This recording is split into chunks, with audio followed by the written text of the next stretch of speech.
this week's a huge one. So we have the AVP, the final AVP qualifier in Huntington Beach, where it's a pseudo qualifier and a heritage event as well.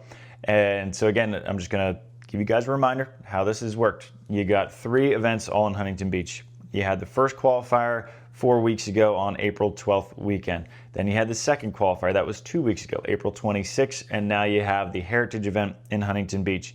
It is your best 2 out of those 3 finishes. One of those finishes has to come from this weekend's tournament in Huntington Beach.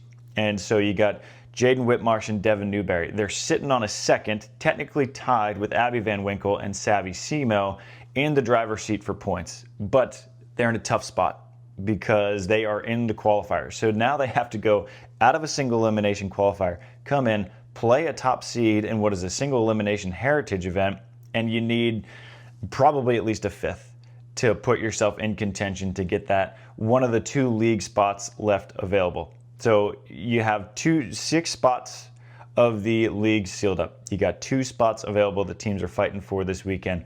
Jaden and Devon, while they're sitting on a second, they got a long road to climb.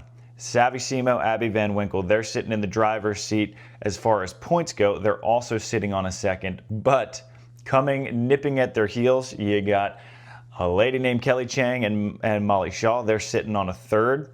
You got Therese Cann and Megan Kraft also sitting on a 3rd. And then you got a host of other teams sitting in 5ths. But I think that it really comes down to those 4 teams. I can't imagine a world in which someone outside of those 4 teams claims one of those top 2 spots. I think the odds would say that it'll be Kelly Cheng and Molly Shaw and Megan Kraft and Therese Cannon. But I would put Abby and Savvy as basically a coin flip with Therese and Meg. And it could come down to one of them playing one another to get into that last spot. So if a new team wins, they lock in that spot. So Kelly and Molly, most likely of all those teams mentioned to win. Therese and Meg, probably about tied odds-wise to win alongside Kelly and Molly. But then you got Kristen and Taryn, they're back. Mel and Brandy, they're back. And so it's a loaded field. And so that those first 2 rounds, that's going to be what decides who gets into the league to me. Because you'll have 4 semifinalists. I think if you make the semifinals, you're in good shape. And so the women's side kind of comes down to those 4 teams to me. If someone else gets it, I'd be surprised, and I fully admit that I'm wrong. As for the men have a little bit more teams in the mix, as you could say. So again, you got 6 spots sealed up. The last 2 spots coming down to points. And so Sean Cook, Brian Miller, they're in the driver's seat. I said on the last episode, the best thing that they can hope for is a good finish, and a lot of the other teams behind them to lose. And someone's like, well, the best thing they could hope for is just to win. Correct. Stand corrected. That's Sean and Brian. You make 2 straight finals in those single elimination qualifiers.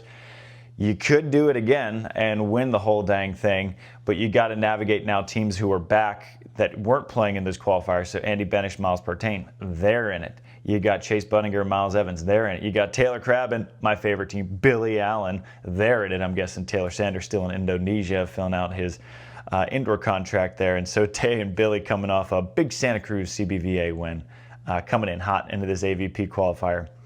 But so you got Sean and Brian sitting on a second, and then you got a host of teams sitting on 3rds. Cody Caldwell and Ryan Wilcox, they're sitting on a 3rd place finish, or second.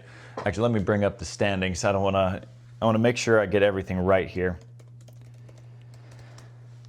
So you got Cody Caldwell and Ryan Wilcox, they're sitting on a 2nd place finish. Avery Drost, Wyatt Harrison, they're sitting on they're both sitting on 3rd place finishes. Troy Field and Theo Bruner, they're sitting on a 5th. Tri Bourne, Evan Corey on a 5th. Tim Baumgren, Paul Lotman on a 5th. Tim Brewster, Ryan Ierna on a 5th as well. Now, as for the entry list, I would have to give the big edge to, so Sean and Brian, big driver's seat. Cody and Ryan, main draw, driver's seat. Tim Baumgren, Paul Lotman, driver's seat. Troy Field, Theo Bruner, also in the driver's seat.